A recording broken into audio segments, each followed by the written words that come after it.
Hello and welcome. This is xger21 writing at puremtgo.com, and this is match 3 in stage 2 of my friendly sealed league number 7, and this is Hour of Devastation and Amonkhet. I won the die roll, and I decided to keep this opening hand. While I don't have green, I feel confident enough with the hand, especially if I can get down Ronus earlier and I can get down Sidewinder Naga. Since I start with a desert, the Sidewinder Naga will be 4 power on its own, which would turn on Ronus. So as long as I draw 1 force, this hand is actually quite good. So I go ahead and decide to give it a keep. I think it's worth the risk for the upside. Unfortunately, I don't hit a force on the top, but I do hit actually a 2-drop that I can play, which is always a good thing to see. My opponent starts off by cycling, and I miss my land drop, unfortunately, but my opponent does not play anything. So I continue to beat down with the rat. And my opponent just plays Supreme Will, using the second ability to just look at some cards. Actually quite good I did not draw a forest there, as I might have run straight into a counterspell at that point. I do know now that they will have Supreme Will available because of this Bloodwater instantly putting it back on top.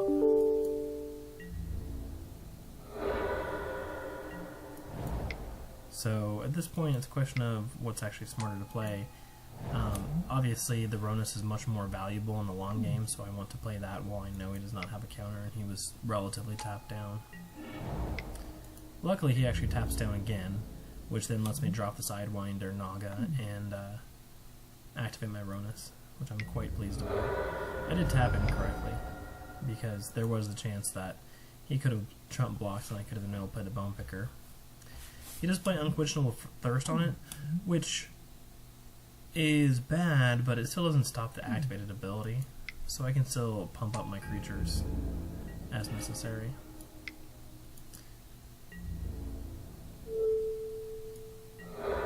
And there, my opponent double blocks because one, and I'm not entirely sure why they did. I don't have enough to kill both, so there's no point in pumping. So I just go ahead and continue. It looks like Magic Online is having an error there. I'll be right back. Alright, whatever error Magic Online was having, it seems to have passed, I believe.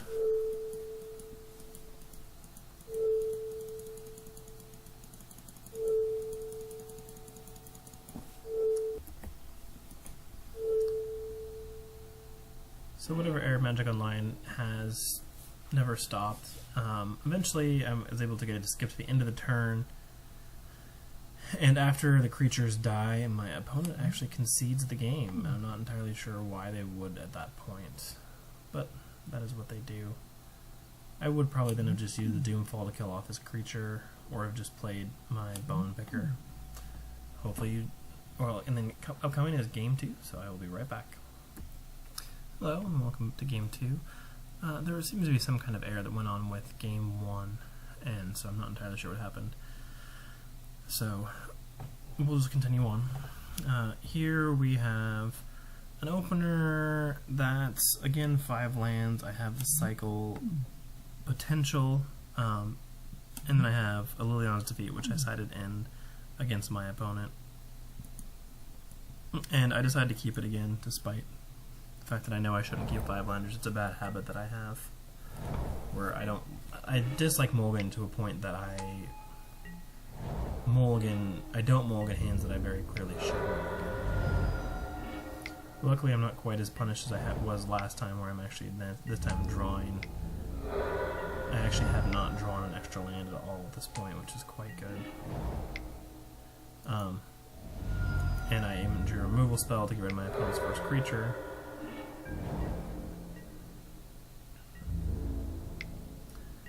And I just keep beating in as they don't really have much going on. And they do use their Supreme Will to counter my flyer at this point, but they're very far behind. And at this point, it seems wise it's just to use Torment of Hailfire. I get to fire it off for X5, excuse me, which means they can discard their entire hand and go to 4, or they can discard all but one card and go to 1.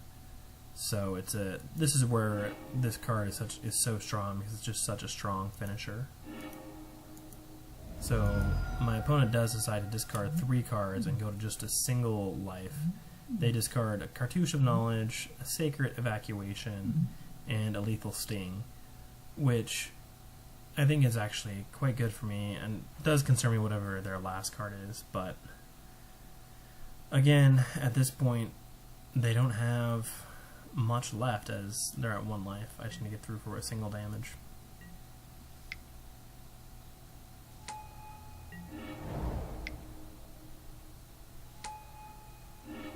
And I'm able to just get my flyer back and replay it in the same turn, which then means they have to get a flyer and another blocker on the ground for me not to get through for the 1 point of damage. And at that point, my opponent concedes.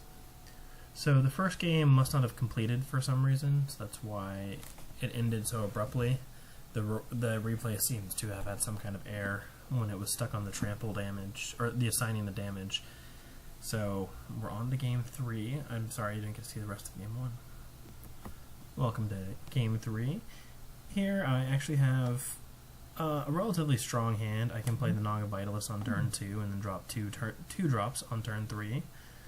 And it might be a little bit painful to start with, but I'm not too concerned, as I should draw another forest, and the Naga Vitalist actually acts as a green source once the HOU Oasis is down, and I don't have to pay life unless I need 2 green sources in a single turn. So I led with the Fellow Prowler. I'm not sure why I did at the time, to be honest. In hindsight, I should not have. I should have led with the Vitalist. Unfortunately, my opponent did have an Unquestionable Thirst for the Vitalist, which kind of negates a lot of its power. And they have multiple deserts on the field, so it tapped it immediately. With their Unquestionable Thirst, though, I was able to put all of the counters from Exemplar of Strength onto the Vitalist. However, my opponent did have Puncturing Blow to kill the Vitalist anyway. And for now, they continue the beatdown plan with their Scrapper. I used the Ambuscade just to finally get rid of it. Luckily, Ambuscade has the creature deal the damage, so my Death Touch creature, the Ruin Rat, was able to finish off something at a much higher level, or a much higher toughness than it should have been able to.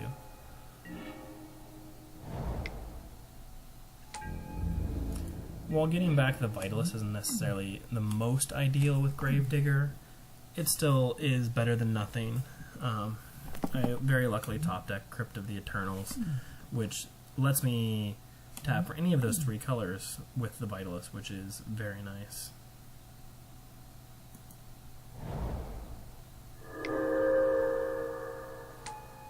Which also means I'm now I'm 2 turns away from casting Nicol Bolas, since the Crypt of the Eternals does require an additional mana to activate for the colored.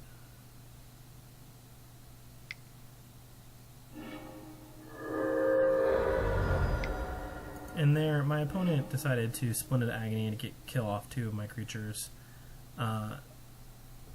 along with using their Fervent Paincaster's Exert. I then activated mine to kill off their only creature to mostly clear the battlefield.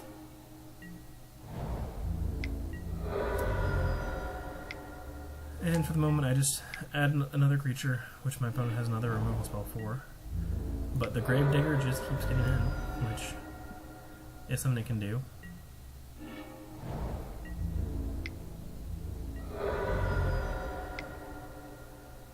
At this point, my opponent doesn't actually have the mana to activate the Ifnir Dreadlands to kill off my Gravedigger. But they do, unfortunately, get something that I can't really handle. They're low enough on life that they're in a little bit of a sticky predicament. They don't feel they can attack. I draw one to finish in the deck, though, and at X6 he could sacrifice. Starts with sacrificing the Cartouche, then sacrifice to the Riverwinder, then the Magnaroth. However, they then have to kill themselves. They've been able to sacrifice that, but still too much. So thank you for watching, and that was match 2. Excuse me.